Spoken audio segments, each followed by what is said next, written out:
In German, the alphabet is called das Alphabet, or das ABC, pronounced as das ABC. Now let us learn each letter with a German word example.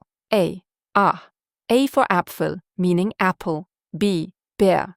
B for ball, meaning ball. C. C for computer, meaning computer. D. D for Dach, meaning roof. E for easel, meaning donkey. F for fish, meaning fish. G for garden, meaning garden. H for house, meaning house.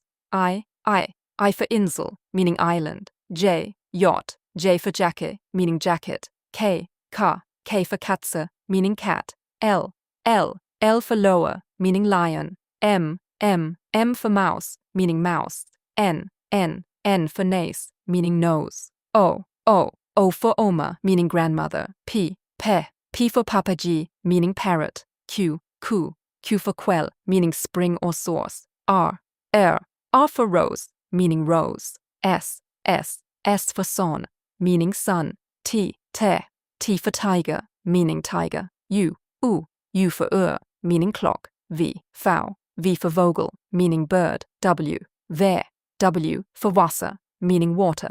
X for xylophone, meaning xylophone.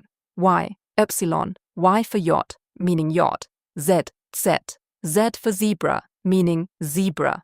Now, German also has some very special and unique letters that are not found in the English alphabet. They are called umlauts. If you are watching this video, comment down below. Do you know what the German umlauts are? Write your answer in the comments. The umlauts in German are A, O, U, and the special letter ses. A is pronounced like the I in the word say. U is pronounced like the in the word fur, but with rounded lips. U is pronounced like the E sound, but with your lips rounded forward. And S, called Esset or sharp S, is pronounced like a double S sound.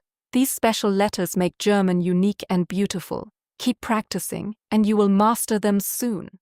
Like, share, and subscribe to the Sprich Deutsch channel for more amazing content. And let me know your thoughts in the comments.